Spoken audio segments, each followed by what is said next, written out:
Hello everyone, welcome to this channel watching with PRM. चलिए start करते हैं आज का वीडियो और सीखते हैं नए वोकैब्स और अपने इंग्लिश को इन्हांस करते हैं, लेवल अप करते हैं।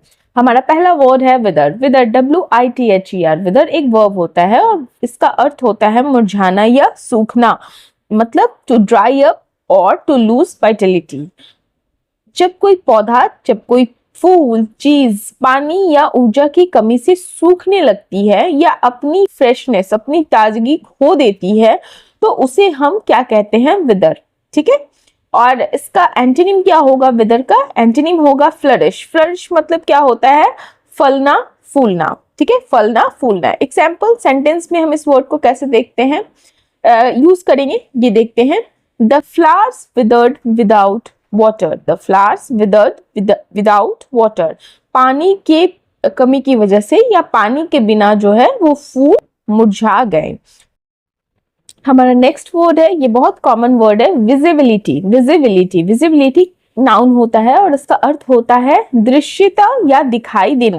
कहते हैं ना, इस विजिबिलिटी कम है या ज्यादा है, मतलब कि इसकी दृश्यता ये दिखाई कम दे रहा है। State of being seen clearly. State of being seen clearly.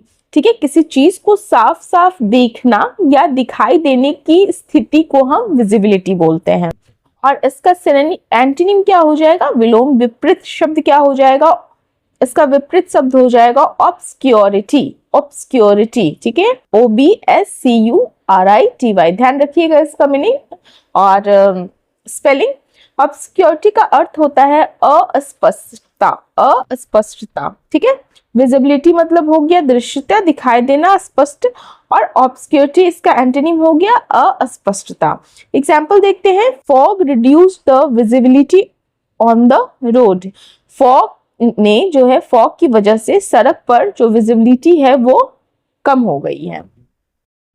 View point. View point हमारा अगला वर्ड है। व्यू पॉइंट एक नाउन होता है और व्यू पॉइंट का अर्थ होता है दृष्टिकोण या नजरिया। दृष्टिकोण या नजरिया मतलब way of thinking about something. किसी विषय को, किसी सिचुएशन को या किसी भी चीज को लेकर देखने की, समझने की या सोचने का एक अपना तरीका होता है किसी चीज के बारे में। तो उस चीज को हम क्या कहते हैं? View point. जैसे आपने सुना होगा, लोग अक्सर कहते हैं कि आपका व्यू पॉइंट क्या है इस चीज को लेकर, इस टॉपिक को लेकर या कोई भी चीज इसके बारे में। तो व्यू पॉइंट ये हो गया। और व्यू पॉइंट का जो एंटोनिम है वो होगा इम्पार्शियलिटी। इम्पार्शियलिटी जिसका अर्थ होता है निष्पक्षता, निष्पक्षता। ठीक है, एग्जाम्पल देखते हैं। Everyone has a different view point on this issue. Everyone has a different view point on this issue, मतलब इस मुद्दे पर हर किसी का अलग अलग नजरिया है और हर एक इंसान का एक ही चीज को लेकर अलग अलग व्यू पॉइंट होते हैं। नेक्स्ट है हमारा वर्ड ट्रांसमिट। ट्रांसमिट वर्ब होता है। ट्रांसमिट का अर्थ होता है भेजना या प्रसारित करना। भेजना या प्रसारित करना मतलब कहते हैं ना, सिग्नल ट्रांसमिट हो रहा है, जैसे सिग्नल जा रहा है, भेजा जा रहा है, उस तरह से। तो टू सेंड और पास ऑन, किसी जानकारी, किसी सिग्नल, किसी संदेश, किसी इंफॉर्मेशन, किसी भी चीज को एक जगह से दूसरी जगह भेजने या फैलाने को हम ट्रांसमिट कहते हैं। और इसका एंटोनिम क्या हो जाएगा? ऑब्वियसली बात है, भेजना तो रिसीव करना, रिसीव होगा इसका एंटोनिम, क्योंकि भेजना का विलोम होता है प्राप्त करना, तो उसका इंग्लिश होगा रिसीव। तो ट्रांसमिट का एग्जैक्ट एंटोनिम हो गया आपका रिसीव। एग्जाम्पल देखते हैं। The radio transmit signals over long distances. Radio लंबी दूरी तक सिग्नल भेजता है। सो हमारा अगला वर्ड है terrain. Terrain, TERRAIN। Terrain, terrain noun होता है और टेरेन का अर्थ होता है भूभाग। भूभाग मतलब भूमि का भाग या जमीन का प्रकार। और ये जनरली किस तरह का होता है? एक उबड़ खाबड़ टाइप का होता है। ठीक है, तो टाइप ऑफ लैंड सरफेस आप उसको बोलते हो, किसी भी क्षेत्र का, किसी भी एरिया की जमीन का स्वरूप। जैसे पहाड़ी होता है जनरली, उबड़ खाबड़ आदि को हम टेरेन बोल सकते हैं। और इसका एंटोनिम क्या हो जाएगा? Flat land. फ्लैट लैंड मतलब समतल भूमि, और टेरेन का मतलब क्या होता है? उबड़ खाबड़ जमीन। एग्जाम्पल देखते हैं, the soldiers moved carefully across rough terrain. सैनिक उबड़ खाबड़ भूमि को सावधानी से आगे बढ़े। नेक्स्ट वर्ड है हमारा, बहुत कॉमन वर्ड है स्टेबल। स्टेबल का जो पास ऑफ स्पीच होगा वो एडजेक्टिव होगा, और स्टेबल का अर्थ होता है स्थिर या अस्थाई। स्थिर या अस्थाई। फर्म एंड नॉट चेंजिंग, जो फर्म हो और नॉट चेंजिंग हो, मतलब आप ऐसे बोल सकते हैं कि जो चीज बदलती नहीं है, संतुलित रहती है और लंबे समय तक एक जगह बनी रहती है, तो उस चीज को हम बोलते हैं स्टेबल है, ये फर्म है, ये नॉट चेंजिंग है। तो स्टेबल का मतलब समझ में आया, और स्टेबल का एंटोनिम क्या होगा, अनस्टेबल। अनस्टेबल का अर्थ क्या हुआ, अस्थिर। अब स्टेबल वर्ड को हम कैसे सेंटेंस में फ्रेम करते हैं, his health is now stable. His health is now stable मतलब कि अब उसकी जो सेहत है स्थिर है, चेंज नहीं हो रही। नेक्स्ट वर्ड जो है ये बहुत इंटरेस्टिंग वर्ड है, रमेज। रमेज बहुत लोगों ने नहीं सुना होगा ये वर्ड। रमेज का जो पार्ट्स ऑफ स्पीच होगा वो वर्ब होता है, और रमेज का अर्थ होता है खंगालना या ढूंढना। खंगालना या ढूंढना, और ये किस तरह से, to search carelessly. To search carelessly, ध्यान रखिएगा इस चीज को। केयरलेसली मतलब कि बिना बेढंग तरीके से किसी चीज को कहते हैं ना, जल्दबाजी में खंगालना ढूंढना, तो वहां पर हम रमेज वर्ड का यूज करते हैं। किसी चीज को जल्दी जल्दी या मतलब बेतरतीब तरीके से ढूंढते हैं, इधर उधर तलाशते हैं, तो उसे हम क्या बोलेंगे, रमेज। फाइन।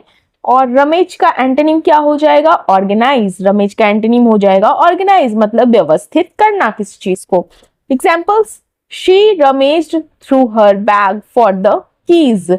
उसने चाबी के लिए अपनी बैग को खंगाला, मतलब बैग में कहते हैं ना, हाथ डालकर देखते हैं ना, हाथ डालकर इधर उधर ढूंढ रहे हैं, वैसा।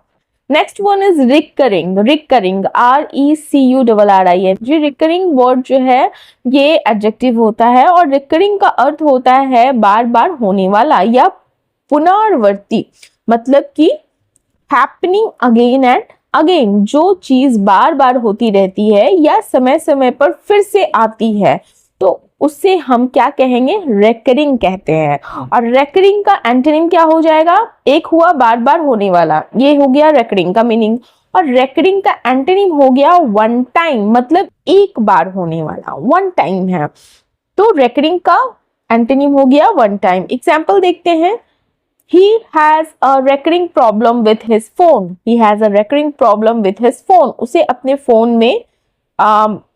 फोन में बार बार समस्या होती है फोन से। हमारा अगला वर्ड है रिकाउंट। रिकाउंट अगर वर्ड देखें तो हम ऐसे मीनिंग निकाल सकते हैं, अच्छा री मतलब वापस से, काउंट मतलब कि गिनना, बट गलत है। रिकाउंट एक वर्ब होता है, और रिकाउंट का अर्थ होता है वर्णन करना या दोबारा बताना। वर्णन करना या दोबारा बताना, टू टेल समथिंग अगेन, किसी घटना को, किसी इंसिडेंट्स को, किसी अनुभव को, किसी चीज को जब आप फिर से विस्तार में बताते हैं, तो बताना को हम क्या कहेंगे, रिकाउंट करना। ठीक है, इसका सिनोनिम क्या हो सकता है, जैसे कि नरेट करना, वर्णन करना, डिस्क्राइब करना, ये भी इसका सिनोनिम हो सकता है। रिलेट करना, बयान करना। और इसका एंटोनिम क्या होगा, कंसील। कंसील मतलब क्या होता है, छुपाना। तो रिकाउंट का अर्थ हो गया वर्णन करना, बताना, और कंसील मतलब हो गया छुपाना। एग्जाम्पल देखते हैं, she recounted her travel experience to her friends. उसने अपने दोस्तों को अपनी यात्रा का अनुभव दोबारा बताया। Next word is priority. Priority, ठीक है, प्रायोरिटी वर्ड जो है ये नाउन है। प्रायोरिटी का अर्थ होता है किसी चीज को प्राथमिकता देना या प्राथमिकता में रखना, पहले महत्व, समथिंग ऑफ हाईएस्ट इंपॉर्टेंस, तो उसे कहते हैं प्रायोरिटी। जैसे कहते हैं ना कि ये मेरी प्रायोरिटी है, मतलब कि अगर दो व्यक्ति है और हम दो व्यक्ति के लिए बोल रहे हैं, एक व्यक्ति जो आपके लिए ज्यादा इंपॉर्टेंट, हम क्या कहेंगे कि इससे ज्यादा इस दोनों में ये मेरी प्रायोरिटी है, ए मेरी प्रायोरिटी है, इस तरह से। तो प्रायोरिटी का क्या अर्थ हुआ कि जो ज्यादा इंपॉर्टेंस रखता हो, जिस काम या चीज को सबसे पहले और सबसे ज्यादा महत्व दिया जाता है, उसे हम प्रायोरिटी कहते हैं।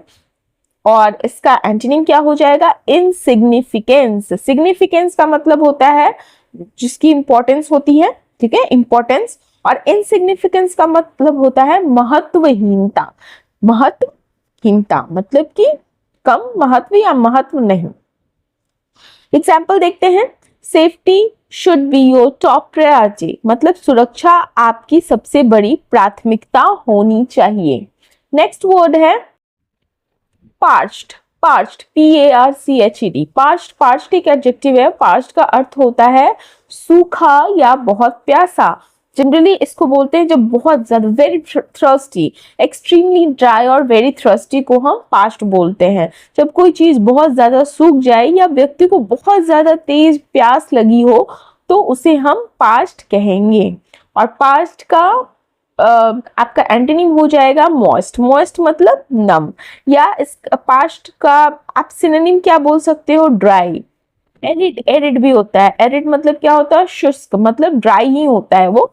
और थर्स्टी, थर्स्टी मतलब प्यासा। तो पास्ट का सिनोनिम हो गया ड्राई, एरिड, थर्स्टी। और पास्ट का एंटोनिम क्या हो गया, मॉइस्ट, मतलब नम।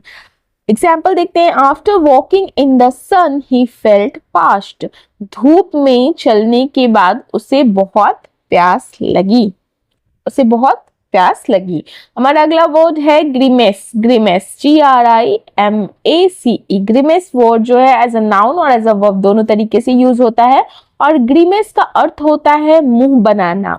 एक्सप्रेशन कहते हैं ना, मुंह बनाकर बिल्कुल अजीब तरह से, या दर्द या घृणा का इमोशन देते हैं, एक्सप्रेशन देते हैं, तो उसे हम ग्रीमेस बोलते हैं। अ फेशियल एक्सप्रेशन शोइंग पेन और डिस्गस्ट, या तो आप दर्द दिखा रहे हो या तो आप डिस्गस्टिंग, जैसे तो डिस्गस्ट हो गए वैसा एक्सप्रेशन दे रहे हो तो उसे हम ग्रीमेस बोलेंगे।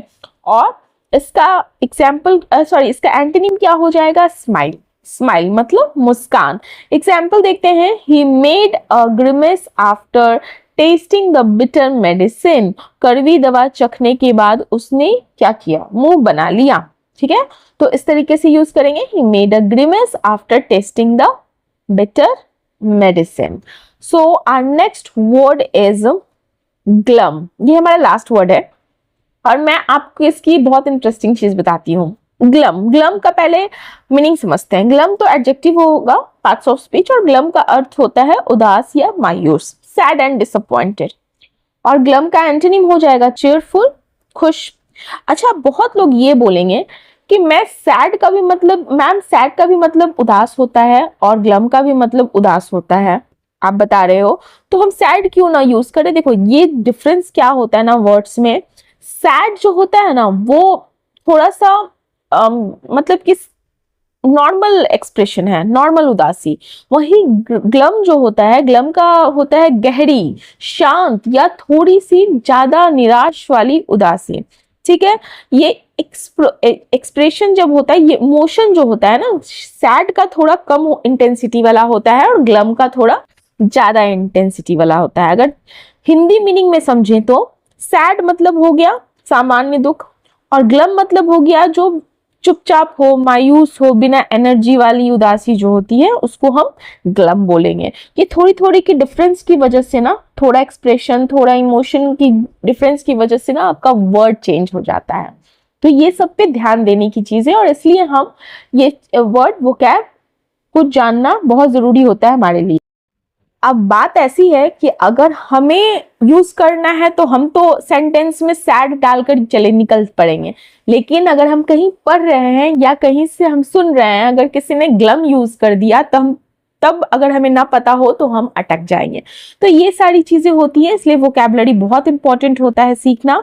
ठीक है, और ऑब्वियसली है ग्लम जो होता है वो थोड़ा सिंपल है और ये थोड़ा एक्सप्रेसिव है, और सैड जो होता है वो थोड़ा सिंपल है। ठीक है, सो ये हमारा आज का लास्ट वर्ड था। और हाँ, हमारा एग्जाम्पल रह गया, एंटोनिम, ग्लम का एंटोनिम हो जाएगा चीयरफुल मतलब खुश। और एग्जाम्पल है इसका, he looked glum after hearing the bad news, मतलब बुरा न्यूज सुनने के बाद वो बहुत ज्यादा निराश, उदास हो गया। So thank you for watching. अगर अभी तक आपने चैनल को सब्सक्राइब नहीं किया है तो प्लीज चैनल को सब्सक्राइब कर लीजिए। वीडियो अगर पसंद आती हो तो लाइक कर लीजिए, शेयर कर लीजिए, कमेंट कर दीजिए। अगर किसी तरह का कुछ आप बोलना चाहते हो, बताना चाहते हो, अपने व्यू पॉइंट देना चाहते हो तो। So thank you, have a nice day.